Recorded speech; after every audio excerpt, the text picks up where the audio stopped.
कहानी की शुरुआत में हम एक जापानीज आदमी को देखते हैं जो एक सफेद खाली कमरे में जागता है।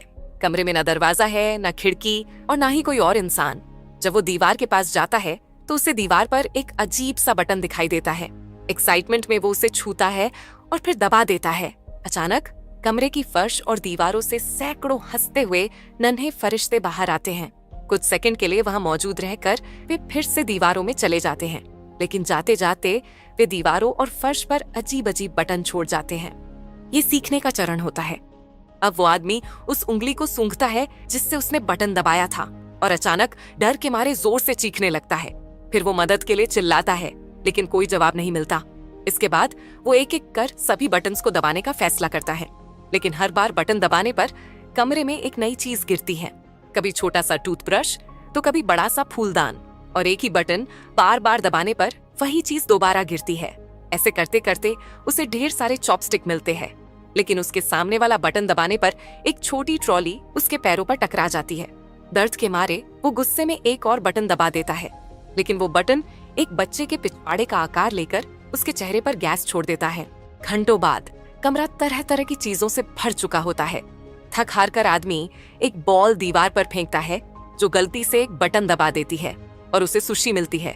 भूख से बेहाल आदमी खुश हो जाता है, लेकिन वो देखता है कि उसके पास सोया सॉस ही नहीं है। वो बटन को बार बार दबाता है इस उम्मीद में कि सॉस की बोतल मिलेगी, लेकिन हर बार सिर्फ सुशी ही गिरती रहती है। हार मानकर वो बिना सोया सॉस के ही सुशी खाना शुरू कर देता है।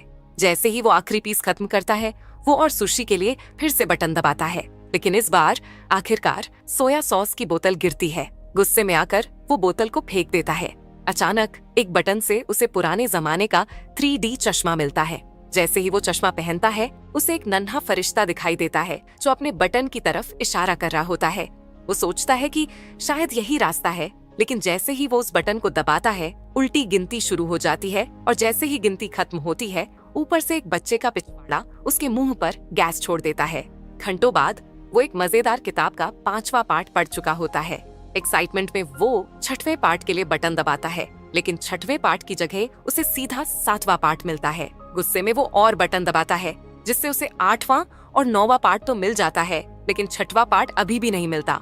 तभी अचानक एक बटन दबाने से पीछे की दीवार में छिपा हुआ एक दरवाजा खुल जाता है। वो खुशी से झूम उठता है, लेकिन अपनी इस खुशी में वो भूल जाता है कि दरवाजे को खोलने वाला बटन कौन सा है। उनमें से एक बटन दबाने पर अचानक एक अफ्रीकी आदिवासी दीवार से दीवार तक दौड़ने लगता है।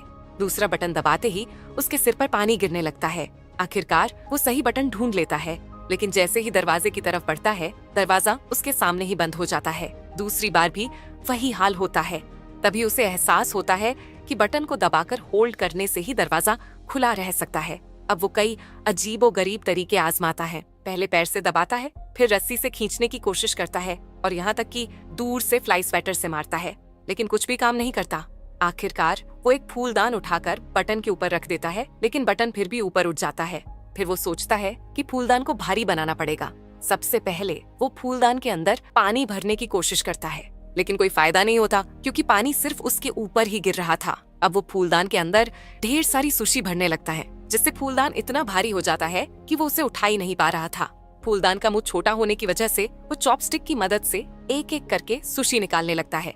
जैसे ही कुछ सुशी बाहर आती है, वो मुश्किल से फूलदान को उठाकर बटन के पास ले जाता है, लेकिन वहाँ जाकर उसे एहसास होता है कि वो फिर से बटन भूल गया है। घबराते हुए वो एक बटन दबाता है और दीवार से वही आदिवासी फिर निकल आता है। आदिवासी फूलदान से टकराता है और उसे 2 हिस्सों में तोड़ देता है। आदमी गुस्से में बड़बड़ाता है और फिर सही बटन को ढूंढ लेता है। अब वो उस बटन को सुशी से ढकने की कोशिश करता है, लेकिन बटन वापस ऊपर उठ जाता है। फिर वो टेप की मदद से उसे दबाने की कोशिश करता है, लेकिन ये भी काम नहीं आता। अब कुछ पेन किलर की वजह से वो अच्छे से सोकर उठता है। उठने के बाद उसे ब्रश करने की जरूरत महसूस होती है, इसीलिए वो पानी गिराने के लिए एक बटन को दबाता है। हालांकि वो गलत बटन होता है, लेकिन उस बटन की वजह से एक लंबी रस्सी ऊपर से गिरती है, जिससे आदमी का मूड तुरंत ठीक हो जाता है, क्योंकि उसे दरवाजे तक पहुंचने का आइडिया आ गया था। अब वो बटन दबाता है और रस्सी पर झूलते हुए उस दरवाजे के पास टाइम रहते पहुंच जाता है, लेकिन अंदर जाते ही वहाँ पर एक और दरवाजा होता है। वो उसे खोलने की कोशिश करता है, पर दरवाजा लॉक होता है। अब वो पहला दरवाजा बंद होने से पहले रूम में वापस तो आ जाता है, लेकिन दरवाजा उसके पीठ पर लग जाता है। गुस्से में वो दीवार पर एक बटन पर जोर से लात मारता है, जिससे रूम के बीचों बीच एक चाबी हवा में तैरने लगती है। वो तुरंत समझ जाता है कि ये चाबी दूसरे वाले दरवाजे की है, लेकिन दरवाजे की तरह ही कुछ देर बाद ये चाबी भी गायब हो जाती है। इसीलिए अब इस आदमी को चाबी के साथ साथ दरवाजे को भी खुला रखने का तरीका ढूंढना होगा। मगर सबसे पहले उसे फिर से उस बटन को ढूंढना होगा जिससे चाबी आती है, क्योंकि वो उस बटन को भूल गया था। वो दीवार पर एक रैंडम बटन को दबाता है और अचानक वहाँ से एक कुत्ता निकलकर उस पर भौंकने लगता है। दूसरी बार भी वही होता है, लेकिन तीसरी बार उसे आखिरकार सही बटन मिल जाता है। इसके बाद वो बटन को देखते देखते पीछे की ओर जाता है और वहाँ रखी सुशी लेकर फिर से उस बटन के पास आता है और सुशी को उस बटन के ऊपर रख देता है। लेकिन जैसे ही बटन दबता है, फिर से वही कुत्ता बाहर आ जाता है। गुस्से में वो दोबारा सही बटन ढूंढ लेता है और एक नया प्लान बनाता है। इस बार वो रस्सी की मदद से झूलकर दोनों बटन तक एक साथ पहुंचने की कोशिश करता है, मगर ये प्लान भी बुरी तरह फेल हो जाता है। जैसे ही वो फर्श पर गिरता है, उसकी नजर एक प्लंजर पर पड़ती है, जो कि उसे किसी पुराने बटन से मिला था। प्लंजर देखते ही उसके दिमाग में एक जबरदस्त आइडिया आता है। वो सोचता है कि प्लंजर की मदद से वो दीवार पर चिपक कर बटन दबा सकता है। कुछ फेल अटेम्प्ट्स के बाद आखिरकार उसका प्लान स्मूथली काम करने लगता है। वह रस्सी पर झूलते हुए प्लंजर की मदद से दीवार पर चिपककर सही बटन दबाता है, फिर प्लंजर से खुद को पीछे धकेलता है और चाबी पकड़ लेता है। इसके बाद वो दरवाजे के बटन को दबाकर झूलते हुए दरवाजा बंद होने से पहले अंदर दाखिल हो जाता है। लेकिन तभी उसे एक और झटका लगता है। दरवाजे के ठीक ऊपर की तरफ एक और लॉक होता है, जिसे खोलने के लिए 3 नंबरों का पासकोड चाहिए होता है। वो हड़बड़ाहट में कमरे के अंदर वापस आ जाता है, लेकिन इस बार भी दरवाजा उसके पीठ पर लग जाता है। गुस्से में वो प्लंजर उठाकर सामने की दीवार पर जोर से फेंक देता है। जैसे ही प्लंजर दीवार से टकराता है, एक बटन दब जाता है और वही आदिवासी फिर से वहाँ प्रकट हो जाता है। लेकिन जैसे ही वो आदिवासी उसके सामने से गुजरता है, उसे उसके माथे पर 3 नंबर लिखे हुए नजर आते हैं। वो तुरंत समझ जाता है कि ये तीनों नंबर दरवाजे के ऊपर वाले लॉक का पासवर्ड हो सकते हैं। लेकिन दिक्कत ये थी कि दीवार के अंदर रहने का टाइम लिमिटेड था, इसीलिए वो जल्दी जल्दी 3 बार दीवार के अंदर जाकर हर बार एक एक नंबर डालता है। जैसे ही तीनों कोड मैच हो जाते हैं, लॉक खुल जाता है। वो राहत की सांस लेता है, लेकिन तभी उसे पता चलता है कि पहला दरवाजा बंद हो गया। अब वो खुद को अंदर फंसा हुआ पाता है। इस बार जगह इतनी कम थी कि वो दरवाजे को खोलने की कोशिश भी नहीं कर पा रहा था। थक हार कर वो जमीन पर बैठ जाता है और सोचने लगता है। उसे वो पल याद आने लगते हैं जब वो बटन से मिलने वाली अजीब चीजों के साथ खेला करता था। उसे एहसास होता है कि भले ही वो वहाँ भी कैद था, लेकिन कम से कम वहाँ पर उसके एंटरटेनमेंट के लिए बहुत कुछ था। अचानक उसे साइड वाली दीवार से अपने चेहरे पर हल्की हल्की हवा महसूस होती है। हैरानी से वो उस दीवार को छूता है और देखता है कि उसमें एक दरार है। उसे तुरंत समझ आता है कि ये दीवार नकली है। बिना टाइम वेस्ट किए वो दीवार को खोलकर एक मिस्टीरियस हॉलवे में प्रवेश करता है। ये रास्ता हवा में तैरता हुआ लग रहा था और ऐसा महसूस हो रहा था मानो यहाँ से बाहर निकलने के लिए उसे अनंत काल तक दौड़ना पड़ेगा।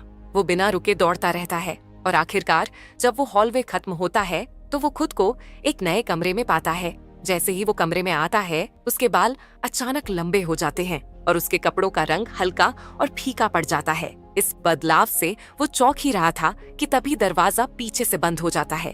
कमरा देखकर उसे महसूस होता है कि ये कमरा भी पिछले वाले कमरे जैसा ही खाली है, लेकिन इस बार कमरे में छोटे फरिश्तों की जगह बड़े फरिश्ते मौजूद थे। वे थोड़ी देर तक कमरे में रहते हैं, फिर अचानक दीवारों में गायब हो जाते हैं। जाते जाते वे दीवारों पर अपने पीछे वही अजीब बटन छोड़ जाते हैं। ये अभ्यास का चरण होता है। अब ये आदमी लगभग हार मान चुका था कि तभी उसकी नजर ऊपर से आती एक अजीब सी रोशनी पर पड़ी। उसने देखा कि इस कमरे की कोई छत नहीं थी और ऊपर कुछ फरिश्ते उड़ रहे थे। अब वो इन अजीब बटनों को दबाने के बजाय उनका इस्तेमाल ऊपर चढ़ने के लिए करने लगा। लेकिन जैसे जैसे वो बटनों को छूकर ऊपर चढ़ रहा था, पृथ्वी पर अजीबोगरीब घटनाएं घटने लगीं। फूल के खिलने से लेकर हाथी के मरने तक। जितना वो ऊपर चढ़ रहा था, इन बटनों का प्रभाव उतना ही बढ़ रहा था। अब इनका असर केवल प्रकृति तक सीमित नहीं रहा, बल्कि मानवता और छोटी बड़ी चीजों पर भी पड़ने लगा, जैसे टोस्टर चलना या इंसान का चांद पर उतरना। आखिरकार जब वो अंत तक पहुंचा तो उसके बाल और दाढ़ी दोनों बहुत लंबे हो चुके थे। अब उसे बटन छूने की भी जरूरत नहीं थी। वो फरिश्तों की तरह हवा में तैर रहा था। इस ऊंचाई पर पहुंचकर उसने पिछले दोनों कमरों से मिले अनुभवों को याद किया और भगवान की अपनी भूमिका को स्वीकार किया। उसने समझ लिया कि बटन दबाने का काम अब नहीं करना, बल्कि मानवता के लिए सबसे बड़े निर्णय लेना है। वो अब चुनिंदा तरीके से मानवता की सबसे बड़ी हिट्स का चुनाव करने लगा। जैसे जैसे उसका काम पूरा हुआ, कमरे की दीवारें गायब होने लगीं और उसकी जगह पंखों का घेरा बन गया। फिर एक चमत्कारी पोर्टल प्रकट हुआ। वो उसमें प्रवेश करता है और आखिरी कमरे में पहुंचता है। ये चरण भविष्य का होता है। इस कमरे की एक दीवार पर सभी महाद्वीपों के नक्शे बने हुए थे। वही दूसरी की दीवार पर एक बड़ा सा बटन था जिसे वो आदमी दबाने जा रहा था। और इसी मिस्टीरियस एंडिंग के साथ ये कहानी यहीं पर खत्म हो जाती है।